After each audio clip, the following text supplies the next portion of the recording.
The border between the United States and Canada looks almost laughably simple. A perfectly straight line cutting across the continent, running for thousands of miles from the Atlantic to the Pacific. It looks like someone just took a ruler, drew a line, and called it a day. Clean, orderly, mathematical, the kind of border that seems like it could not possibly cause any trouble at all. But zoom in, look closer. The moment you examine this border in detail, you discover something extraordinary, something that geographers, historians, and border officials have been grappling with for over 2 centuries. It is an absolute geographical disaster. There are pieces of Canada accessible only by driving through the United States.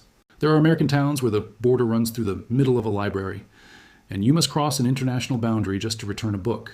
There is an entire peninsula that legally belongs to the United States, but sits deep inside Canadian territory with no road connecting it to the American mainland. There are islands that both countries officially claim, with neither willing to back down.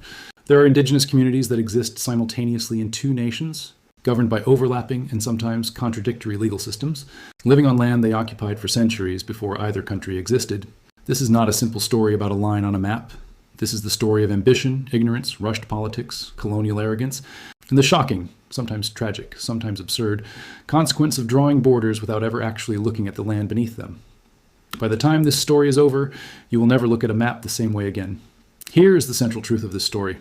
The US-Canada border is a monument to the dangers of abstract thinking. Throughout history, powerful men sat in rooms thousands of miles from the actual terrain, drew lines based on mathematics, politics, and convenience, never on geography, never on the communities already living there, never on the rivers and mountains that would refuse to cooperate with their neat diagrams. The result is one of the longest international borders in the world, and arguably one of the most eccentric. By the time this video ends, you will understand why American citizens in Minnesota must drive through Canada simply to reach the rest of their own state. You will understand why the United States technically owns a lighthouse it cannot legally access from American soil. You will understand how a single degree of latitude became the source of decades of confusion. You will understand why families in Vermont and Quebec share libraries, and local economies across an invisible line that 2 world wars and a global pandemic made suddenly, painfully visible. This is not just geography.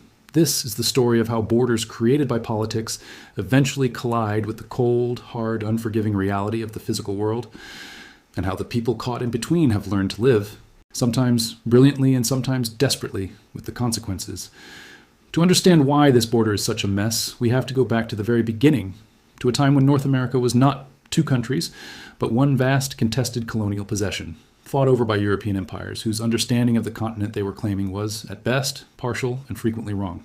For most of the 17th and 18th centuries, France and Britain were locked in a brutal struggle for control of North America. France controlled vast territories from Louisiana through the Great Lakes and deep into Canada. Britain controlled the eastern seaboard colonies. These were not countries in the modern sense. They were economic zones and military outposts for empires headquartered thousands of miles away across the Atlantic, administered by governors who had often never seen the land they governed. Then came the 7 Years' War, known in America as the French and Indian War, and with France's defeat in 1763, the entire continental picture changed overnight. Britain now controlled an enormous swath of North America, but controlling it and governing it were 2 very different problems. The colonies were restless, the distances were vast. Britain recognized the United States of America in the Treaty of Paris of 1783. And right there, in that Parisian meeting room, far from the diplomats who negotiated the Treaty of Paris, were working with maps that were, by modern standards, embarrassingly inaccurate. The geography of North America was poorly understood by European powers. Rivers were misnamed, lakes were misshapen. Entire mountain ranges were placed in the wrong locations by cartographers, and explorers whose observations were incomplete and often contradictory. The treaty stated that the border would follow certain geographic features, including the northwesternmost point of the Lake of the Woods, then due west to the Mississippi River. This sounds reasonable on paper. There is one catastrophic problem. The Mississippi River does not extend that far north. The true source of the Mississippi lies south of the Lake of the Woods. The line they confidently drew in Paris would have led into empty wilderness, never intersecting the Mississippi River at all. This was not a minor clerical error. This was a fundamental misunderstanding of North. American geography embedded directly into an international treaty that was supposed to define the permanent boundaries of a new nation. And it would take decades of negotiations, surveys, and diplomatic wrangling to untangle, generating consequences that still reach into the present day. But this was only the beginning. The Treaty of Paris left enormous stretches of territory undefined, disputed, and dangerously ambiguous. As more Americans pushed westward and more British settlers moved southward from Canada, the The pressure for a definitive, properly surveyed boundary became impossible to ignore. Something had to be done. And what they did next created problems that are still unresolved more than 2 centuries later. The Great Solution, the idea that would define the US-Canada border across most of the continent, was breathtaking in its simplicity and staggering in its geographical laziness. Why not just draw a straight line? Pick a specific latitude and declare that everything north belongs to Britain, everything south belongs to America. Clean, simple. No arguments about which river bends where. No disputes about which mountain is tallest. Just a number, a coordinate, a line drawn with a ruler across a map in a room far from the terrain being divided. In 1818, American and British diplomats signed the Convention of 1818, establishing the 49th parallel north as the official border from the Lake of the Woods westward to the Rocky Mountains. The Oregon Treaty of 1846 then extended this same straight line to the Pacific Ocean, finalizing the long, ruler-straight western section of the US-Canada border that appears on every map today. On paper, this was elegant, mathematical, efficient. On the actual ground, it was a recipe for absurdity, because the physical world does not care about the 49th parallel. Rivers flow where the terrain demands, not where treaties decree. Lakes sit wherever ancient glaciers carve them. Mountains rise and fall without consulting international agreements. Communities grow organically around trade routes, waterways, and family connections, not around invisible lines of latitude. When surveyors actually went out into the wilderness to mark this border on the ground, they discovered that the perfectly straight line on their maps created bizarre, because nobody who drew the line had ever visited the places they were dividing. Before we follow this straight line westward and into its many disasters, we must return to that original Treaty of Paris mistake. The line supposed to run from the Lake of the Woods westward to the Mississippi, but unable to, because the Mississippi does not reach that far north. When diplomats resolved this navigational impossibility in 1818, they decided the border would run due south from the northwesternmost point of the Lake of the Woods until it hit the 49th parallel. Problem solved on paper. But this created something that geographically should not exist, the Northwest Angle. The Northwest Angle is a small, isolated piece of Minnesota, roughly 123 square miles, that juts northward above the 49th parallel, completely surrounded by Canadian territory and water on 3 sides, with no road connecting it to the rest of the United States without first crossing into Canada. Today, a few hundred Americans actually live in the Northwest Angle. To reach the rest of Minnesota, their own state, they can cross the Lake of the Woods by boat in summer, by snowmobile in winter, or drive the long way around through Manitoba, crossing 2 international borders in the process. A medical emergency means a journey through Canada. A child visiting grandparents in Minneapolis crosses between nations. This community exists in permanent geographical exile from its own country, a direct consequence of diplomats solving a mathematical problem without visiting the place they were describing. Think about what that means in daily life. The diplomats who created the Northwest Angle were not villains. They were solving a real problem with the knowledge they had. They simply had no idea they were creating a community of Americans who would spend the next 200 years carrying passports to drive to the nearest supermarket. But the Northwest Angle is not the strangest part of this story, not even close. When the Oregon Treaty of 1846 extended the 49th parallel to the Pacific Ocean, nobody thought carefully about what happened when that latitude line met the coastline. Nobody noticed that a small peninsula jutting southward from what is now British Columbia dipped just below the 49th parallel, technically, mathematically, legally placing it in American territory. This peninsula became Point Roberts, Washington, and has no land connection to the rest of the United States without crossing through Canada. To drive from Point Roberts to the nearest American city, you must cross into Canada, drive through British Columbia. Point Roberts has roughly 1,000 permanent residents, then re-enter the United States. Every shopping trip, every hospital visit, every commute to work, every teenage driver taking their first solo trip. All of it requires crossing a foreign country. It has an elementary school, but no high school. Students must cross into Canada daily for their secondary education, requiring documentation just to attend class. During the COVID-19 pandemic, when Canada closed its borders, Point Roberts was effectively severed from the United States. Canadian authorities had to create special transit exemptions just to allow residents to pass through British Columbia to reach their own country. This is the direct living consequence of a straight line drawn across a map without examining the coastline it was about to cross. A real community of real people. A Pacific Northwest Peninsula that nobody thought to examine in 1846. A Pacific Northwest Peninsula that nobody thought to examine in 1846. If the Northwest Angle and Point Roberts represent large-scale geographical absurdities,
The International Boundary Commission, a joint American-Canadian body established in 1925, maintains thousands of boundary markers in a cleared, 20-foot wide corridor called the Vista along most of the land border.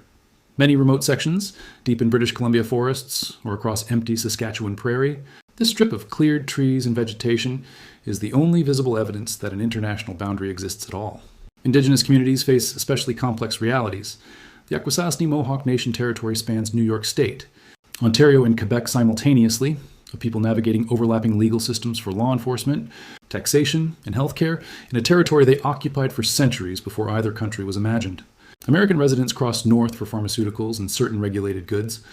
Entire commercial corridors exist, not in spite of the border, but precisely because of the differences in pricing, regulation, and product availability on each side. The border is simultaneously an inconvenience and an industry, a barrier and a business opportunity. Here is the profound lesson embedded in the entire story of the US-Canada border. Borders are not natural phenomena. They are human creations, made by specific people at specific moments in history, under specific pressures, and with specific, sometimes catastrophic limitations. The men who drew the 49th parallel had never stood in the northwest angle. The diplomats who wrote the Treaty of Paris did not know where the Mississippi River began. The arbitrators who ruled on the Alaska Panhandle in 1903 were thinking about European great power politics, not the supply chains of Yukon miners. This border is, in a very real sense, a fossil, a preserved record of every mistake, compromise, misconception, and rushed decision made by generations of diplomats working from inaccurate maps and incomplete understanding. Every strange enclave, every isolated community, every library with a tape line on its floor, every puffin island with 2 flags and 0 resolution, each is a physical monument to the gap between the clean abstraction of a line on a map and the messy, complex, stubbornly living world that line tries to divide. And yet, somehow, remarkably, it works. For all its absurdities and grievances and anomalies, the US-Canada border remains one of the most peaceful and functionally stable international boundaries on Earth. The two nations have not fought a war against each other since 1812. Trade flows freely across it in volumes that dwarf almost any other bilateral relationship in the world. Millions of people cross it legally every year without incident. The communities divided by it have built their own cross-border relationships and institutions, finding ways to live, stubbornly and creatively, across the line. The puffins of Machias Seal Island remain magnificently indifferent to the diplomatic dispute surrounding their rocky home. The Haskell Free Library still serves readers from two nations, with a quiet strip of tape on the floor marking where one world ends and another begins. The line is a mess. It always was. And somehow, on either side of it, life continues. Complicated, inconvenient, occasionally surreal, but undeniably, stubbornly, wonderfully human. The story of this border is not finished. As climate change reshapes the Arctic and opens new northern passages that will demand fresh international agreements. As indigenous nations continue asserting rights that predate the border by millennia. As geopolitics across the world reminds both countries just how extraordinary a stable, peaceful, cooperative neighbor truly is, the peculiarities of the world's longest international boundary will continue to matter. Not as museum pieces or academic curiosities, but as living reminders that the lines we draw on paper have consequences that echo across centuries. That the ground beneath those lines has its own logic, its own history, its own stubborn refusal to behave the way the mapmakers demanded. If you found this border complicated, just wait until you hear the story of the southern one.